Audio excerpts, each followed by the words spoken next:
결과입니다.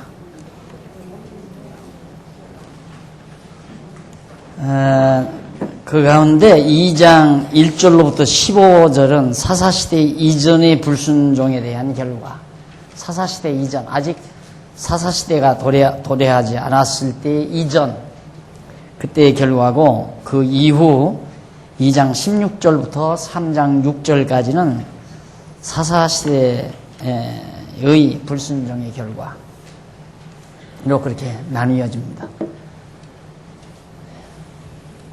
사사가 세워지기 이전, 아까 말씀드린 대로 이스라엘의 사사가 12이거든요.